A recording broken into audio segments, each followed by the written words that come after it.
성도 여러분, 부활절 예배 참 잘 오셨습니다.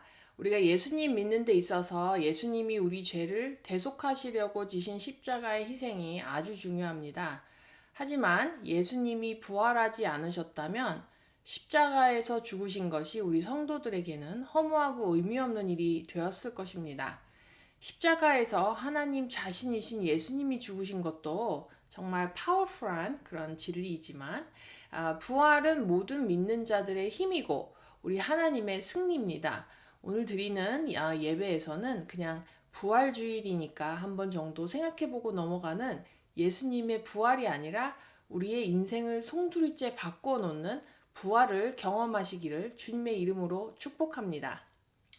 오늘 부활절 메시지로 우리에게 주신 성경 말씀은 마태복음 12장 38절에서 45절입니다. 함께 기도할 때 성령님이 예수님의 부활을 통해 우리에게 진정으로 주시고자 하는 것을 받을 수 있도록 또한 함께 간구하도록 하겠습니다. 먼저 본문을 읽도록 하겠습니다.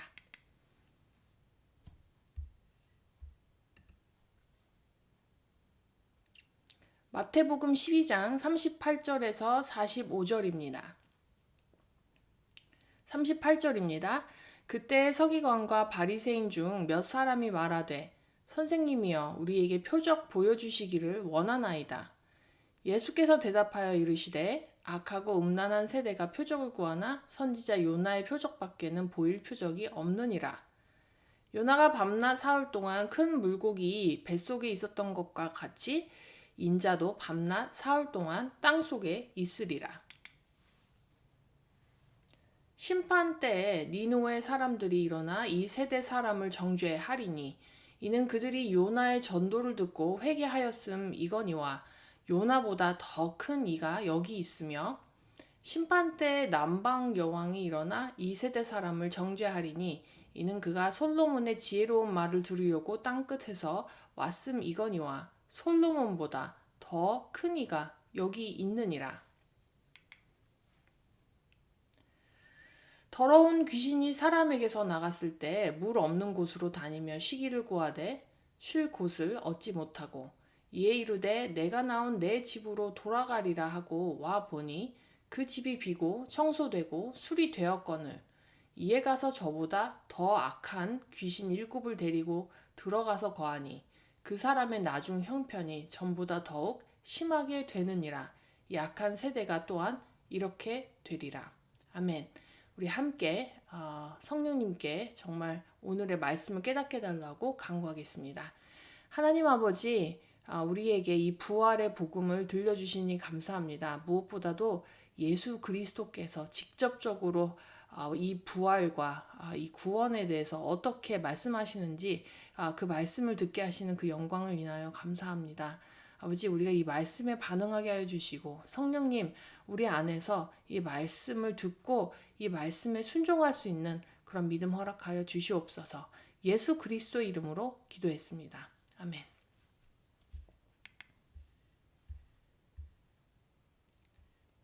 오늘 본문 문맥을 먼저 살펴보도록 하겠습니다.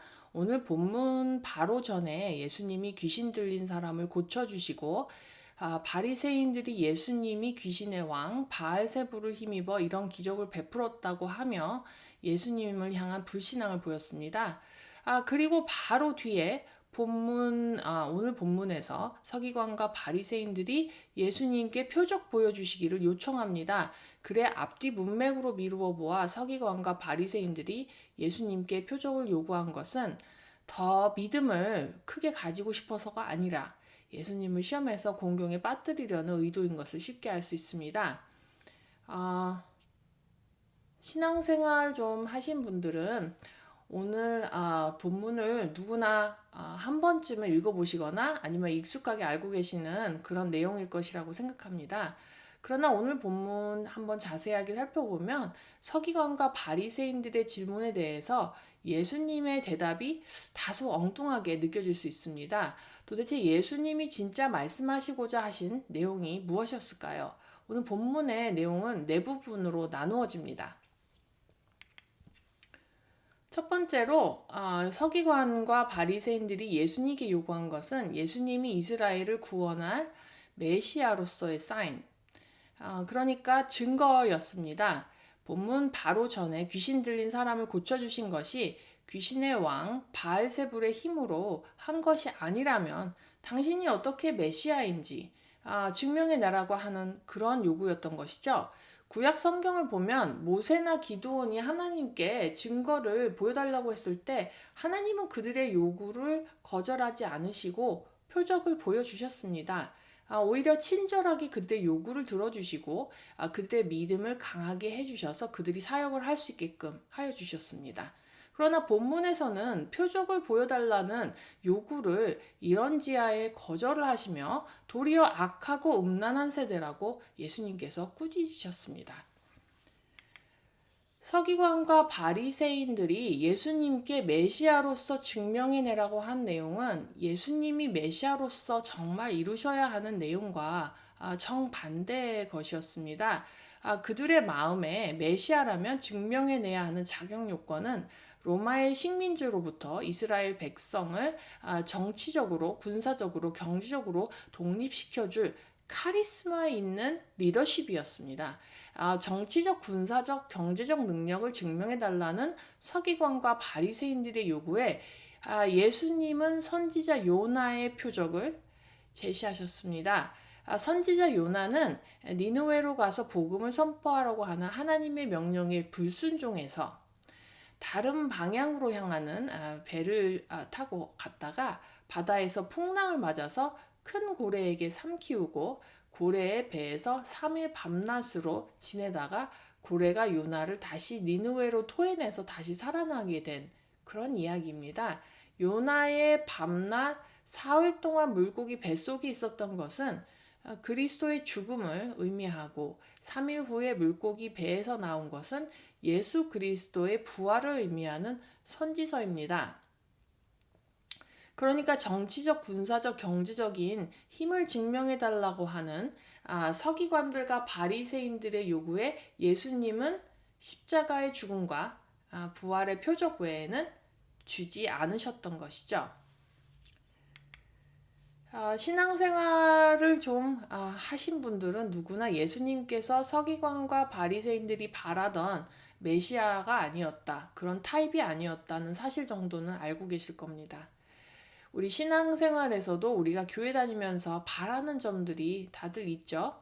예수님이 하나님 아들이시고 하나님이 전지전능하신 분이라면 또 내가 그런 위대한 하나님을 믿고 그 하나님께 충성한다면 내가 원하는 것들을 하나님이 보상으로 이루어 주시기를 원합니다. 서기관과 바리새인들처럼 우리도 예수님께 현실적인 것들을 해결해 주실 능력을 증명해 달라고 요구할 수가 있습니다. 우리가 신앙생활하면서 가끔 하나님이 이해가 가지 않을 때는 바로 이런 나의 요구와 하나님의 대답이 상충할 때입니다. 어쩐지 예수님의 대답이 너무 서운하게 느껴지고 이해가 되지 않는 것이죠. 우리는 부활의 영광부터 먼저 우리 삶에 이루어지기를 바라고 삽니다. 그러나 하나님의 세계에서는 순서가 좀 다릅니다. 하나님의 왕국에서는, 하나님의 세계에서는 그 질서가 먼저 십자가에서 죽는 고난부터 이루어지고 부활의 영광이 나중에 있습니다. 세상에서의 순서는 좋은 것이 먼저 임하고 그 다음에 고난을 감당하는 것이죠. 그래서 선악과의 순서가 선한 것이 먼저, 그 다음에 악한 것이죠. 그러나 하나님의 원리는 고난이 먼저, 눈물 흘리는 것이 먼저, 십자가에 죽는 것이 먼저, 이 세상에 심판이 임하는 것이 먼저입니다. 십자가에 죽음이 있으면 그 다음에 부활이 있는 것이고, 눈물을 흘리며 씨앗을 뿌리면 기쁨으로 단을 거두는 것이고, 이 세상에 심판이 임해서 옛 창조가 파괴되면 하나님의 새 창조가 임하게 되는 것입니다. 우리가 세상에서의 이치를 교회에서 신앙생활할 때 적용하니까 예수님이 주시는 요나의 표적이 이해가 안 되고 설사 들었다 해도 별로 가치 있게 여겨지지가 않는 것입니다. 두 번째 섹션은 41절, 42절입니다. 우리 다 함께 한 번 더 읽어보도록 하겠습니다. 41절, 42절입니다. 심판 때에 니느웨 사람들이 일어나 이 세대 사람을 정죄하리니 이는 그들이 요나의 전도를 듣고 회개하였음이거니와 요나보다 더 큰 이가 여기 있으며 심판 때에 남방 여왕이 일어나 이 세대 사람을 정죄하리니 이는 그가 솔로몬의 지혜로운 말을 들으려고 땅끝에서 왔음이거니와 솔로몬보다 더 큰 이가 여기 있으리라. 심판하시는 이는 오직 재림하시는 예수 그리스도 한 분이십니다. 그 말씀에는 변함이 없습니다. 이 두 절들은 심판 때 니느웨 사람들과 남방 여왕이 믿지 않는 이들을 정죄한다. 이렇게 기록이 되어 있습니다. 요나는 니느웨에 대한 적개심이 있었기 때문에 아마 열정을 다해서 복음을 니느웨 사람들에게 전하지 않았을 것입니다. 회개하라. 요 정도로 복음을 전하지 않았을까. 이렇게 생각이 됩니다. 아마 니느웨 사람들이 요나를 통해서 들은 복음의 퀄리티는 우리가 지금 이 시대에 듣는 복음과 설교와 여러 신앙 서적들에 비하면 아무것도 아니었겠죠. 그런데 요나가 회개하라고 선포하는 그 한마디에 니느웨 사람들은 회개를 하고 옷을 찢고 하나님께 무릎을 꿇고 하나님께 돌아왔습니다. 또한 남방 여왕은 솔로몬에게 지혜의 말씀을 들으려고 솔로몬을 찾아 멀리 왔습니다. 솔로몬이 지혜로웠다고는 하지만 솔로몬은 다윗이나 모세나 아브라함과 같이 그렇게 믿음이 출중한 사람은 아니었습니다. 그러니까 솔로몬이 남방 여왕에게 알려준 복음의 내용은 예수 그리스도를 수박 겉핥기식으로 아주 샬로우한 아주 얄팍한 그런 지식으로 예수 그리스도 혹은 복음에 대해서 하나님에 대해서 남방 여왕에게 알려줬겠죠.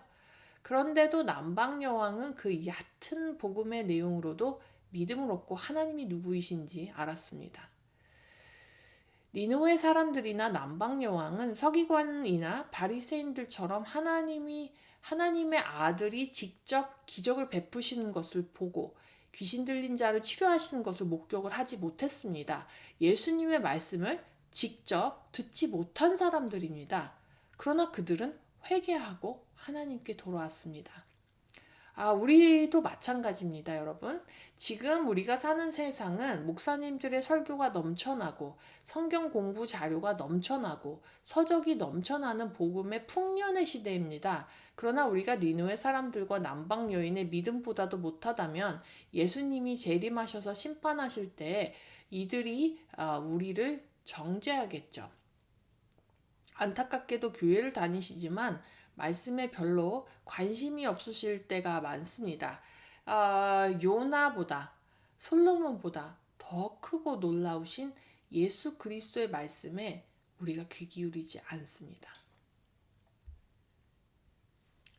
세 번째 섹션이 제 생각에는 아마 가장 오늘 본문 중에서 혼동스러운 그런 부분이 아닐까 싶습니다. 뜬금없이 예수님이 귀신 이야기를 하십니다. 자, 우리가 다시 43절에서 45절을 한 번 더 읽어보도록 하겠습니다. 43절입니다. 더러운 귀신이 사람에게서 나갔을 때 물 없는 곳으로 다니며 쉬기를 구하되 쉴 곳을 얻지 못하고 이에 이르되 내가 나온 내 집으로 돌아가리라 하고 와보니 그 집이 비고 청소되고 수리되었거늘 이에 가서 저보다 더 악한 귀신 7을 데리고 들어가서 거하니 그 사람의 나중 형편이 전보다 더욱 심하게 되느니라. 이 악한 세대가 또한 이렇게 되리라. 자, 이 내용은 어떤 사람이 예수님을 영접하고 나니까 귀신이 나간 겁니다. 그런데 예수님을 영접하고는 이 사람이 예수님과 함께 십자가에 죽고 예수님과 함께 이 부활의 경험을 못하니까 그 마음에 성령이 임해서 부활의 경험을 하지를 못한 거예요. 그랬더니 나갔던 귀신이 더 악한 귀신 7을 덩달아 더 데리고 와서 전보다 더 형편이 심각해졌다는 그런 경고입니다. 우리 가운데 예수님 알고 예수님 믿고 교회 다니고 하시는 분들 많으시죠? 그런데요, 십자가에서 완전히 자기 자아의 죽음을 경험하고 성령의 능력으로 부활을 경험한 데까지 나오지 못하면 예수 믿기 전보다 영적으로 더 심각한 상황이 벌어질 수도 있다는 경고의 메시지입니다. 어떨 때는요, 성경을 좀 안다고 생각하시는 분들이 더 마음이 강팍하실 때가 있습니다. 성경을 지식으로 알고 부활의 생명으로 온전히 거듭나서 깨닫는 그런 성경 내용이 아니기 때문에 자기 앞에 서 계시는 예수님을 하나님의 아들로 알아보지 못하는 상황까지 이르게 되는 것입니다. 서기관과 바리새인들은 하나님을 열심히 믿었습니다. 그러나 그들에게 예수님이 주시는 생명이 없으니까 그 마음이 더 고집이 세지고 자기의 의가 더 강해져서 결국은 자기들 눈앞에 계신 예수님을 못 알아볼 정도로 마음이 강팍해진 것이죠. 귀신이 더 악한 7 귀신을 데리고 다시 돌아오는 경우가 생기는 것입니다. 예수님이 이것을 악하고 음란하다 이렇게 표현해 놓으셨습니다. 예수님이 표적으로 주신 요나가 경험한 죽음과 부활이 우리의 삶의 경험이 되지 않으면 얼마나 심각한 상황이 초래되는지 경고를 하신 것입니다. 이 말씀을 마치시고 예수님이 바로 다음 장인 13장의 씨앗에 관한 이야기를 시작하십니다. 너무 놀랍지 않으세요? 다음 주부터 우리가 다시 마태복음 13장의 씨앗 비유로 돌아올 것입니다. 바로 마태복음 13장은 부활의 표적을 주신 후에 이 세상에 임하는 하나님 나라의 모습, 그리고 하나님 나라 그 자체이신 예수 그리스도를 13장에 보여주신 것입니다. 제가 만약에 예수님이라면 서기관과 바리새인들이 정말 얄미워서 부활의 표적밖엔 줄 수 없다. 거기서 멈추실 것 같은데 예수님은 이들조차도 사랑하시고 부활의 복음을 알려주고 싶으셔서 알아듣지도 못하는 비유까지 말씀하시면서 예수 그리스도의 생명과 부활이 어떠한 것인지 13장 전체를 걸쳐서 자세히 설명해 주십니다. 성령을 받은 자들은 성령이 이 비유를 가르쳐 주시고 깨닫게 해주시는 것이죠. 자, 이런 맥락에서 우리가 13장의 씨앗 비유들을 생각해 보면 서기관과 바리새인들에게도 예수님은 씨앗에 담겨 있는 부활의 복음을 전하고 싶으셨습니다. 예수님의 사랑과 인내심이 참 놀랍지 않으십니까? 십자가와 부활은 고난 주간과 부활절에만 경험하는 연례 행사가 아닙니다, 여러분. 십자가와 부활은 우리 삶에서 그대로 사라져야 됩니다. 이것이 예수 그리스도가 우리에게 주시고자 하는 오직 한 가지 표적입니다. 다른 표적을 예수님에게서 구하지 마시기 바랍니다. 서기관과 바리새인들처럼 예수님께 혼납니다. 예수님께 무엇을 증명해 내보라고 요구하지 마시기 바랍니다. 우리가 마땅히 해야 할 일은 요나의 표적이 우리 삶에 임하는 것입니다. 예수님만 혼자 십자가에 보내서 예수님 십자가에 돌아가셨으니까 너무 슬프고 불쌍하시다. 예수님 다시 무덤에서 살아나시니까 예수님 혼자, 예수님 부활하셨으니까 너무 위대하다.